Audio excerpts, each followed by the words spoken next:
nós conseguimos, através dos parceiros, documentos, conseguimos, às vezes, até emprego. A gente lida com um público que trata muito a questão da vulnerabilidade, do acesso de saúde, pessoas trans.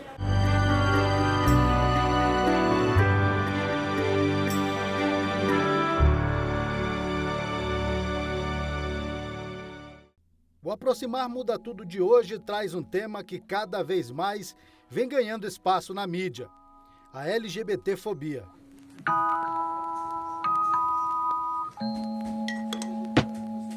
A região norte vem se destacando de forma negativa como uma das regiões que mais cresce o índice de violência contra pessoas LGBTs.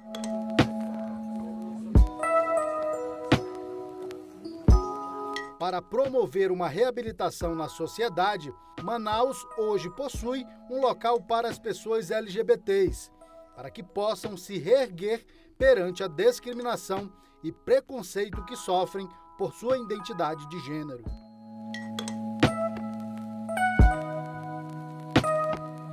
O Manifesta, antes de ter a casa de acolhimento, a gente já era um espaço de acolhimento. Então, quando a gente começa a fazer as rodas de conversa, os LGBTs da cidade começam a perceber, poxa, tem uma associação que eles recebem, a gente pode ser quem nós somos e conversar sobre as nossas ânsias, né? Então, o acolhimento ele já nasce mesmo antes de ter uma casa. Como a gente trabalha em parceria com o Acnur, que é a agência da ONU para refugiados, quando se trata de refugiados, primeiro vai passar pelos parceiros, que é Caritas, o próprio Acnur e o Instituto Humano, certo? Eles vão identificar se existem LGBTs passando por algum tipo de violação de direitos nos abrigos que tem, por exemplo, no Coroado, em Petrópolis. Aí, havendo a notificação e a confirmação que essa violação acontece, eles notificam o manifesto para verificar se tem vaga. Havendo vaga, a pessoa vai ser acolhida na casa. Essa é uma forma. No caso de brasileiros, a gente primeiro, de fato, precisa entender se houve uma expulsão ou não. Aí a gente precisa fazer toda uma pesquisa, assim, muito rápida para entender se essa expulsão aconteceu no ambiente familiar. Porque às vezes é o caso de, eu não gosto da minha família, eu briguei com a minha família, eu quero ser independente, entendeu? Isso de si não é uma expulsão de casa. É óbvio que a pessoa deve estar passando por algum tipo de violência psicológica. Só que assim, se a gente tiver que priorizar quem quer sair de casa e quem foi expulso de casa, nossa demanda é para quem foi expulso de casa. A importância é a seguinte: nós conseguimos, através dos parceiros, documentos, conseguimos, às vezes, até emprego. Nós já conseguimos emprego uma vez para um abrigado. Nós conseguimos encaminhamentos para a saúde, nós conseguimos cursos, nós conseguimos oficinas, tudo para movimentá-los e prepará-los para que no final dos 90 dias eles estejam preparados com o mínimo de estrutura para seguir em frente. Né? Porque a Casa Amiga é uma casa de passagem, eles não vão ficar aqui eternamente. Com o objetivo de promover a dignidade diante das circunstâncias vividas por cada uma destas pessoas, surgem aquelas que, por consequência, levam para elas a oportunidade de buscar uma vida melhor, através de ideias e oportunidades empreendedoras, como destaca um dos fundadores da ONG Hermanitos, que também apoia a Casa Amiga. E a ideia é o empreendedorismo, é um projeto de empreendedorismo, e aí construir com as pessoas que moram aqui ideias de negócio, né? Negócios possíveis aqui, visando a oferecer postos de trabalho para as pessoas que vivem aqui, né? A gente sabe das dificuldades hoje também do emprego formal, mas com criatividade, com força de vontade, a gente consegue empreender, construir um negócio, né, do qual elas se apropriem e aí a gente possa gerar esses postos de trabalho. E é isso que a gente está fazendo aqui. A gente está levantando quais são os talentos que eles têm, quais são as possibilidades de trabalho que eles encontram, e nós chegamos aqui numa etapa em que eles trouxeram duas ideias muito possíveis. Nós trabalhamos em cima dessas duas ideias, né? Um na área do salão de beleza e o outro na área de gastronomia, né? Então a ideia que eles estão trabalhando é um projeto de um salão de beleza e o outro é de uma lanchonete. Emílio destaca como foi a criação do projeto Casa Amiga, que desde o início foi erguida com o apoio de parceiros. Pessoas LGBT sofrem essas violências por algo que elas não conseguem mudar, não é uma escolha, não é uma opção. Ninguém acorda do dia para a noite e diz sou LGBT. A pessoa se identifica muitas vezes desde criança, é uma coisa que nasce com ela. Então não é uma escolha de vida, não é um estilo de vida como muitos acham. E você ser retirado da sua casa pela família que deveria protegê-lo apenas por esse detalhe da sua personalidade, detalhe de algo que você não consegue mudar, afinal é sua identidade sexual, é algo muito cruel. E isso acontece em Manaus diariamente. Diariamente pessoas são expulsas de casa por serem LGBTs. E aí, dentro do nosso círculo de contatos, nós tínhamos pessoas que estavam sendo expulsas de casa e nós não tínhamos um lugar para colocá-las. Nesse momento, enquanto eu estava em pós-graduação, Gabriel e eu estamos vendo o manifesto, surgiu a ideia de fazer a Casa Amiga, que na época não era nem Casa Amiga, era Casa de Acolhimento LGBT. Uma coisa que sempre fica na mente de nós LGBTs é que nós somos as pessoas que conseguimos escolher nossas próprias famílias. Então, nem sempre as famílias de sangue são as que a população LGBT tem. Às vezes é a família que a pessoa escolhe. A gente foi crescendo muito rápido, né? Fomos gerando rodas de conversa, a gente participou de eventos internacionais, mandando participantes nossos. A gente teve visibilidade em fóruns nacionais também, e com isso veio a necessidade de ter uma casa de acolhimento aqui, porque existem pouquíssimas políticas públicas voltadas aos LGBTs da cidade, entende? E aí existia uma pessoa dentro do nosso círculo social do manifesto que foi expulsa de casa, teve as roupas jogadas na rua e não tinha para onde ir, né? Afinal, para onde essa pessoa vai? E aí foi quando, junto com o pessoal da UEA, que estava fazendo a especialização em gênero, direitos humanos e sexualidade, a gente pensou esse projeto, né? E foi a partir daí que a Casa Amiga começou a ser construída. Lá em 2017 ainda, né, meados de 2016 para 2017, a gente começa esse debate, pensar projeto, captação de recursos. A partir do momento que a gente abre as portas da Casa Amiga, a gente consegue receber muita visibilidade, porque a gente se torna a primeira casa de acolhimento de LGBTs na região norte e a primeira da América Latina a receber refugiados LGBTs, né? E do Brasil também, a receber essa demanda de refugiados LGBTs. Então isso gera grande visibilidade. E aí, com o estopim da eleição, com medo dos cortes de direitos, com a eleição de um governo mais fundamentalista, conservador, muitas entidades passam a fazer financiamento coletivo para beneficiar entidades do movimento social. E aí o manifesto ele é contemplado, né, pela ONG Nossas, que é uma ONG lá do Rio de Janeiro, que realizou a campanha Ninguém Fica Para Trás. E aí, desde de janeiro, a gente está recebendo repasses de R$6.000, R$6.200. O último repasse vai ser feito esse mês, que foi uma das formas de financiar também os gastos que a gente tem na casa. Se me perguntarem quanto que foi gasto até hoje com o projeto da Casa Amiga, não passou de R$100.000. Um projeto que a gente pensava em captar 150 para iniciar, né? Então, a beleza do projeto da Casa Amiga, ela vem porque muitas pessoas acreditaram. Então, tem muitas mãos aqui. Não foi o Gabriel, não foi o Emílio, que é coordenador, não foi a Sebastiana, que é coordenadora. Foi porque muita gente percebeu a necessidade.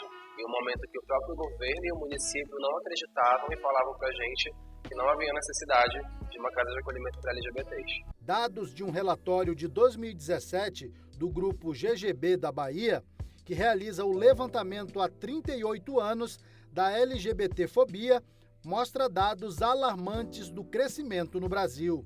Por região, o gráfico mostra que o Norte supera as demais regiões nos últimos 3 anos. Dados oficiais específicos nós não temos. O que nós temos são os relatórios do Grupo Gay da Bahia, o GGB, que todo ano lança um relatório anual de mortes de pessoas da população LGBT.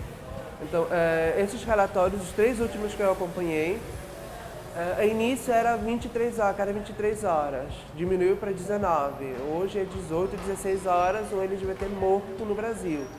O Brasil é o país que mais mata a população LGBT no mundo, né? E mata mais que países árabes, por exemplo, onde a pena de morte para a população LGBT é lei. Então, uma coisa a se pensar, nós, enquanto sociedade, estamos matando a população LGBT mais do que países onde ser LGBT é crime. É uma sociedade que se diz liberal, que exporta que é uma sociedade tolerante, que é uma sociedade festiva, sem preconceitos, não é bem assim.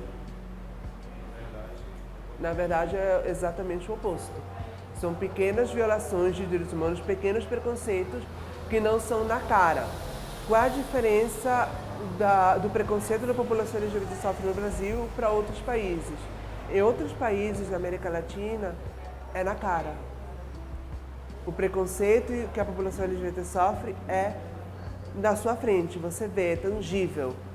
No Brasil, muitas vezes é velado, você não percebe. É um oi torto que te dão, meu nome é João, mas me chamam de Paula. São pequenas violências que são cometidas contra a população LGBT que se tornam uma grande violência que no final leva à morte, ao suicídio dessa população. Manaus é pioneira com a Casa de Acolhimento LGBT na região norte. Lamentavelmente, hoje o espaço se tornou pequeno para o número de pessoas que procuram um lugar para se abrigar. Manaus é pioneira na região norte em ter uma casa de acolhimento.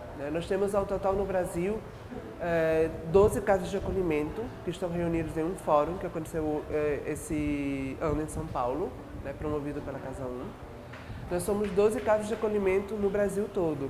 São 26 estados, 27 com o Distrito Federal. E nós não temos casas suficientes para todo mundo no Brasil inteiro.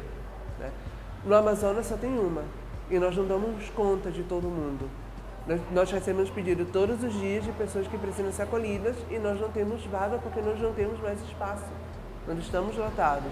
Se existissem mais iniciativas como a do Manifesto LGBT de fazer uma casa de acolhimento para a população LGBT, a gente poderia tentar ajudar mais pessoas, Porque se está numa situação de vulnerabilidade, você é expulsa da sua casa, muitas vezes apenas com a roupa do corpo, e você não tem para onde ir, é muito complicado e muito cruel. O que a gente espera com a Casa Amiga é que mais iniciativas como essa surjam, não só em Manaus, mas nos outros estados do norte do Brasil, no Nordeste, no Centro-Oeste, no Sul, no Sudeste, para que essas pessoas estejam acolhidas nesses espaços e não na rua. O ideal seria que não existisse nenhuma casa que não fosse necessário existir uma casa de acolhimento para a população LGBT, porque a sociedade compreenderia e não existiria o preconceito contra essa população. Mas já que existe, a gente precisa criar espaços de sociabilidade e segurança para essa população.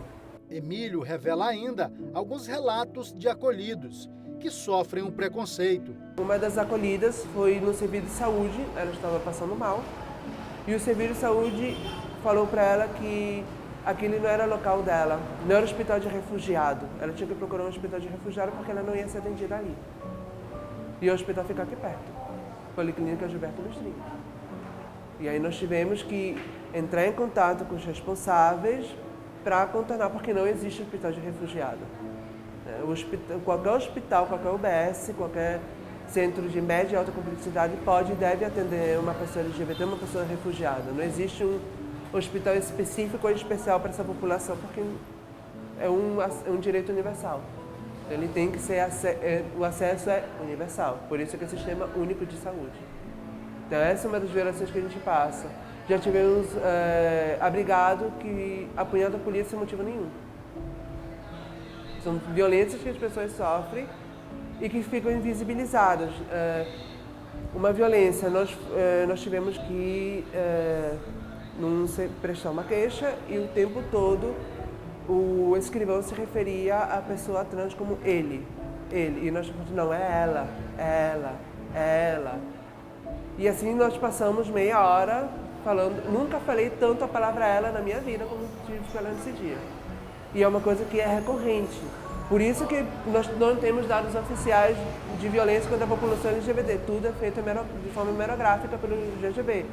Porque a população LGBT sabe que se ela for na delegacia, provavelmente ela vai esperar horas para fazer uma denúncia, que outras pessoas não precisam esperar, porque tem vezes que as pessoas passam na frente e falam, não tem alguém para te receber, volta outro dia. Não tem um nome social respeitado, chamam pelo nome de nascimento, que para uma pessoa trans é uma violência. Então ela não se sente acolhida para fazer aquela denúncia. Olham torto, sofre chacota. Então como é que uma população que é violentada no espaço onde ela deveria ter seu direito assegurado, vai ir fazer uma denúncia? É por isso que nós não temos dados. Hoje, graças a Deus, agora nós temos uma delegacia especializada, foi anunciada. Nós esperamos que com isso comecemos a captar dados de violência contra essa população. A violência anti-LGBT atinge todas as cores, idades, classes sociais e profissões. Ainda conforme dados do GGB, o Pará e o Amazonas lideram esse índice de vítimas aqui na região. A real violência começa no seio familiar. Então, o primeiro ponto de violação começa na família. Por isso que muitos são expulsos de casa, né? Então, dentro do seio familiar vem a violência psicológica, né? Quando a família não entende a identidade de gênero do ser humano ou orientação sexual do ser humano.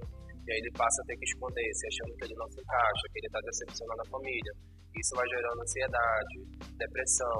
E então, os índices de ansiedade e depressão estão muito altos. Então, a saúde mental já começa acabada dentro do próprio seio familiar. Escola, bullying, né? Quando você chega na escola, você tem um ambiente extremamente normativo, onde predomina o consciente de que casal é homem e mulher, e a ideia do masculino e do feminino.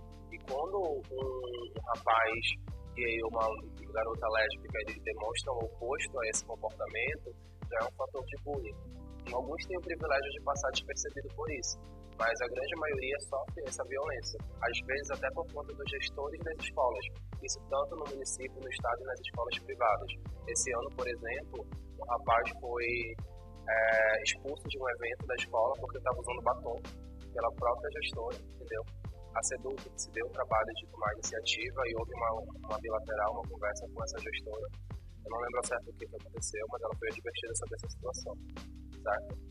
Tem a questão do emprego. Hoje, gays e lésbicas ainda conseguem ter acesso ao mercado de trabalho. A gente percebe que há uma ascensão desse grupo em termos de chegar a cargos de chefia, em cargos mais altos, mas a população trans ainda continua fora do mercado de trabalho até quando consegue terminar um nível superior, entendeu? Então, e ainda tem o caso de pessoas bissexuais, que são vistas como pessoas indecisas, como na verdade são pessoas que elas amam tanto uma identidade quanto a outra, tanto sexo quanto o outro. O Acnur, que é um braço da Agência da ONU para Refugiados, também apoia aqueles que de alguma forma sofreram algum tipo de violação, principalmente os que são refugiados. Atualmente, o Acnur, no seu setor de proteção, do qual eu faço parte, a gente acompanha casos de assistência à proteção, que incluem casos de ameaça, de LGBTfobia, como você falou, e também de riscos à vida. A gente acompanha e a gente encaminha para os setores públicos responsáveis. Então, no caso de algum tipo de agressão, a gente acompanha com os nossos parceiros e a gente também encaminha para a entidade responsável. No caso, poderia ser a polícia, pode ser um juizado, enfim. A Casa Amiga de Acolhimento também contribui assistencialmente com atendimentos de saúde, por se tratar de grupo que requer esses cuidados. A gente lida com um público que trata muito a questão da vulnerabilidade, do acesso de saúde. Pessoas trans brasileiras já têm a dificuldade do acesso pelo preconceito, pela transfobia. Então, a gente tratar com essas pessoas é um cuidado maior. Então, como enfermeiro, eu fiz o acompanhamento dela nas unidades em relação a testagens para a prevenção e para acompanhar algumas questões de saúde que já eram recorrentes. Então, eu pude fazer esse acompanhamento. O principal é a prevenção das ISTs. Então, a gente fez acompanhamento com a testagem rápida. Eu sou educador também, eu sou educador social no projeto Viva Melhor Sabendo Jovem, que a gente trabalha com testagem para esse público mais vulnerável, pessoas trans, profissionais do sexo. Então foi feita uma ação na Praça da Saudade, onde a gente fez uma primeira avaliação de todos, onde elas fizeram a testagem de HIV e dessa testagem também fez encaminhamento para as outras ISTs, para tomar tanto a medicação e para fazer o acompanhamento para aquelas que já tinham alguma doença que já tinham esse acompanhamento de onde elas vieram, que algumas já tinham o encaminhamento de algumas questões. Aí a gente só fez essa mediação, junto com o projeto Viva Melhor Sabendo Jovem, que tem um vinculador que veio e acompanhou junto comigo nas unidades, no Tropical e as outras que eles podiam fazer os exames e os testes. Para o cubano Roberto Ribeiro, que é um dos acolhidos da casa, ele fala da importância deste espaço que hoje ele tem como moradia.